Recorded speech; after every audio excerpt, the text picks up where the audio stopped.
Hi everyone, welcome back. Thanks for joining us today. We've got a brand new story to share with you, so let's begin. My name is Tyler, and what I'm about to share with you is something that completely changed my life. 2 years ago, I was in love with a woman I thought was my future. I gave her my time, my loyalty, and my heart. But in just one night, everything I believed about our relationship came crashing down. Back then, I believed that if you cared about someone and treated them right, they'd do the same for you. But life has a way of proving you wrong. The woman I loved made a choice that showed me exactly where I stood in her life, and it wasn't where I thought. So stick around, because by the end of this, you'll understand exactly why some people don't deserve second chances. I've always been the quiet type that values deep connections. Jenny, on the other hand, was the complete opposite. She had this energy that could light up a room. People were drawn to her. I liked that about her. I liked how different we were. I thought it balanced us out. She was the spark, and I was the steady flame. I had chances to leave our city, better job offers, opportunities that would have set me up in ways I couldn't even imagine. But I stayed. For her. Because I loved her, and I thought we were working toward the same future. I pictured a life together, a home, maybe even kids down the road. I was all in, and I really believe she was, too. But I was wrong. That realization hit me hard on what should have been one of the happiest nights of my life. It was Jenny's birthday, our relationship anniversary, and the night I planned to propose. I had everything set, reservations at a nice restaurant, a small, private table. I had rehearsed the words in my head 1,000 times, imagining the way she'd smile, maybe even cry a little, as I slid the ring onto her finger. I was nervous but excited. This was supposed to be our moment. At the last minute, she decided to ditch our anniversary dinner for a wild party with her high-status friends. No discussion, no apology, just a casual, "Oh, I'll make it up to you. We can do dinner another day." When I called her, hoping maybe she'd change her mind, she brushed me off like I was making a big deal out of nothing. "You're overreacting," she said. "It's just dinner." But it wasn't just dinner. She had no idea what she was throwing away. No idea that I had a ring in my pocket, ready to give her everything. And in that moment, something inside me broke. That night, I lay in bed staring at the ceiling, trying to understand how someone I loved so much could make me feel so invisible. I had given her my heart, and she had chosen a party over me. The next morning, I woke up with a heavy feeling in my chest. I had cried myself to sleep the night before, but I still held onto some small, ridiculous hope that Jenny would realize what she had done and try to make things right. Maybe she'd call or text something. But the hours passed, and nothing came. I checked my phone a few times. By the time the sun started setting, it was clear. If she cared, she would have reached out. If she had even an ounce of regret, she would have said something. But she didn't. And that silence told me everything I needed to know. I wasn't going to sit around waiting for a woman who clearly didn't value me. So I made the decision right then, and there I was done. I went through my phone, found her number, and deleted it. Then I blocked her on every social media platform. Instagram, Facebook, Twitter, gone. I erased every picture, every message thread, every trace of her. If she didn't want to make me a priority, then she wasn't going to have access to me anymore. I wasn't going to leave the door open for her to waltz back in whenever she felt like it. With Jenny out of the picture, I had to face another truth. I had nothing keeping me here anymore. I had passed up job opportunities in the past because I didn't want to leave her behind. But now, staying felt pointless. There was nothing left for me in this city. I wasn't even going to wait for another offer to come through. I told myself, when I get there, opportunities will come. I wasn't going to let life happen to me anymore. I was going to take control. That night, I sat my parents down and told them everything. I told them how I had planned to propose, how I had spent weeks imagining our future. Then I told them how she threw it all away for one night of partying. My mom looked heartbroken for me. My dad didn't say much, but I could tell he was disappointed, not in me, but in the way Jenny had treated me. They supported my decision to leave. They knew I needed a fresh start. But when they asked where I was going, I kept the details vague. I didn't want Jenny showing up later with some half-hearted apology trying to pull me back in. I needed a clean break. The next morning, I packed my bags and walked out of that house with no intention of ever looking back. I reached out to an old schoolmate, Daniel, who had moved to a bigger city a few years ago. We hadn't talked in a long time, but when I explained my situation, he didn't hesitate to help. "Come crash at my place for a while," he said. And just like that, I had a place to land. When I got there, I barely spoke about what had happened. Daniel could tell I was going through something, but he didn't press. I was grateful for that.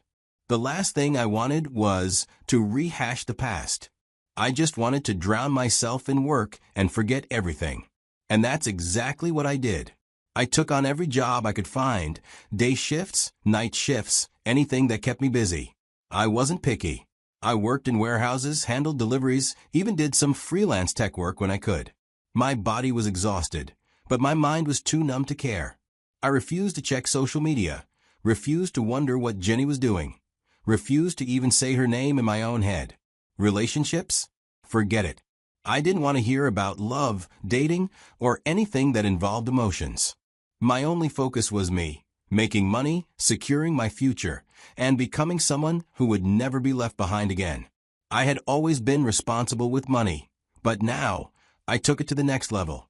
Every dollar I made was split into two categories: investing in myself and investing in the stock market. I learned everything I could about finances, watched videos, read books, and studied how to make my money work for me. Slowly, I started seeing the results. After a few months, I was able to move into my own place. It wasn't anything fancy, just a small apartment, but it was mine. No more crashing on couches. 2 years went by in a blur.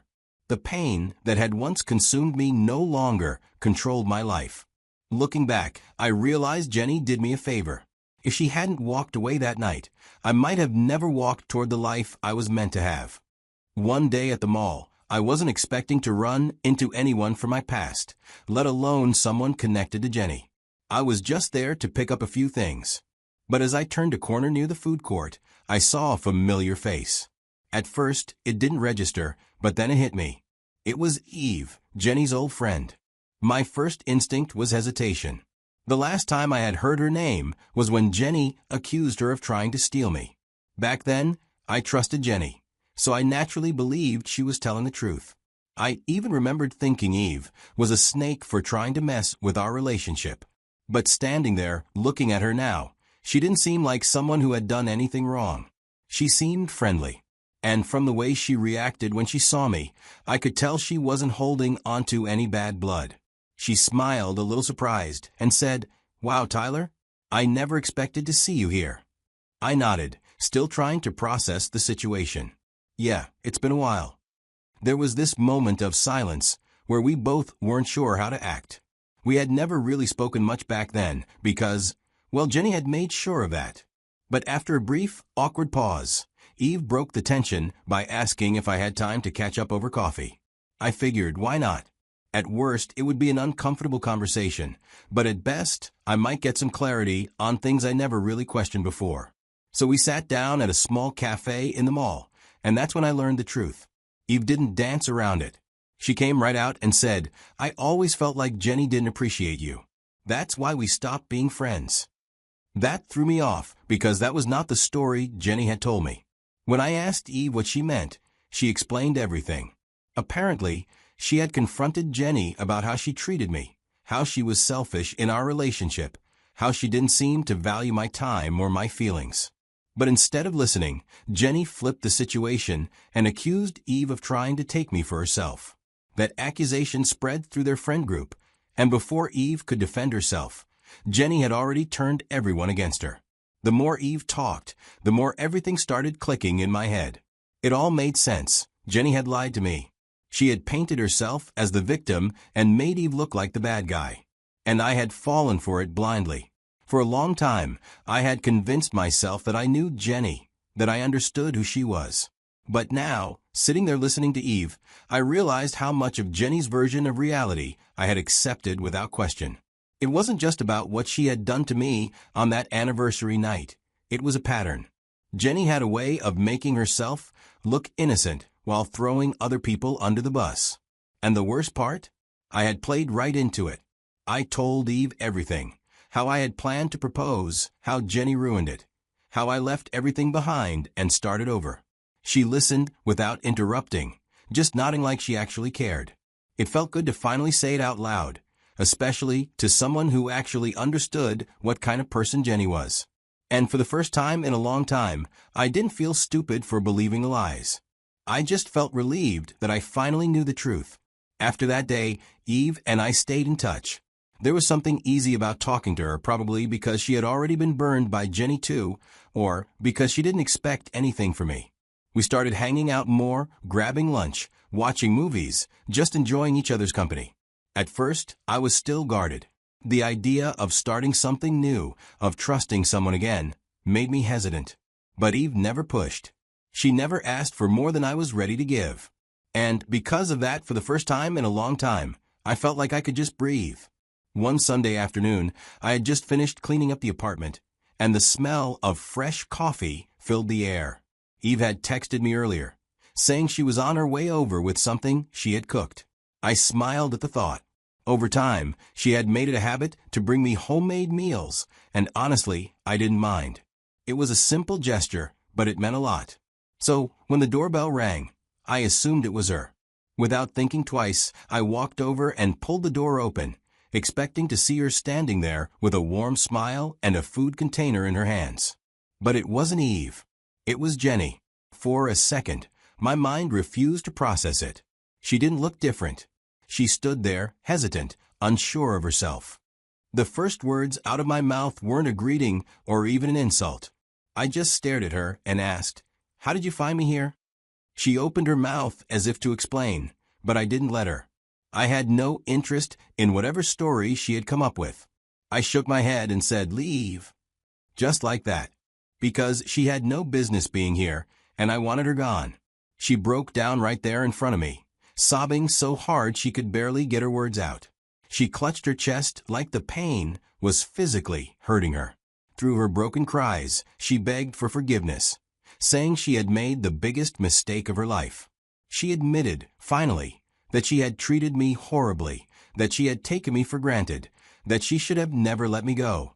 She said she had been completely lost without me, that after I disappeared, nothing in her life had gone right. She looked up at me with swollen, tear-filled eyes, searching for any sign of sympathy on my face. But I felt nothing. I stood there, staring at Jenny, who was still crying. I had imagined this moment so many times, what I would say if she ever came back. But now that it was happening, I felt nothing but an overwhelming sense of indifference. Just as I opened my mouth to tell her to leave again, the sound of approaching footsteps made both of us turn. Eve was walking up the steps, carrying a container of homemade food, her smile warm and effortless. She looked radiant, her presence a sharp contrast to the mess standing in front of me. Jenny's breath hitched the moment she saw her. Her teary, bloodshot eyes widened in disbelief, as if her brain couldn't process what she was seeing. I could practically hear the gears turning in her head as she pieced everything together. I didn't hesitate. I stepped forward, pulled Eve into a hug, and kissed her on the cheek. "Welcome," I said, my voice steady. Eve smiled, completely unfazed by Jenny's presence. That was the thing about Eve. She never had to try too hard. And that was enough. Jenny took a shaky step back. Her face twisted into something between heartbreak and humiliation. Without another word, I took Eve's hand, stepped inside, and shut the door behind us, locking it. I didn't look through the peephole to see if Jenny was still there. I didn't wait to hear her footsteps fade. I was done. She had already made her choice 2 years ago. Now it was my turn. Looking back now, I realized that pain can be the best teacher. At the time, when Jenny chose that party over me, it felt like my world had collapsed. I questioned everything, whether I had been too clingy, too demanding, or if I just wasn't enough for her. But the truth? I was never the problem. She just didn't value me the way I valued her. And that night, as I lay in bed with my chest feeling like it was caving in, I had no idea that the best decision I would ever make was just around the corner. Walking away from her was the hardest thing I ever did, but it was also the thing that saved me. And life has a funny way of balancing things out, doesn't it? After I moved, I focused on myself. I worked hard, invested wisely, and built a life I could be proud of. Meanwhile, I heard Jenny jumped into another relationship almost immediately. And not just any relationship. She went for a guy who fit her lifestyle perfectly. A party guy. The type who lived for the fast life, just like she did. At first, I bet it seemed like she had it all. The fun, the excitement, the thrill of being with someone who kept the party going. But then, reality hit. That guy wasn't just a party animal. He was an abusive one. He drank too much, and when he did, he turned violent. Their relationship was nothing but chaos. Yelling, fights, drama. It was a complete mess. Eventually, it all fell apart. And when there was nothing left, that's when she showed up at my door, crying, begging for forgiveness. But by then, it was too late. I had moved on. I had grown. And most importantly, I had learned a crucial lesson. Real love doesn't need to be forced. If someone wants to be in your life, they'll act like it. They won't treat you like an afterthought or make you compete for their attention. So now, I want to hear from you guys. What do you think? Was I too harsh, or did she deserve it? If someone betrayed your trust like that and then came crawling back, what would you do? Have you ever been taken for granted, only for them to realize your worth when it was too late? Let me know in the comments, because I know a lot of you have been through something like this. Let's talk about it.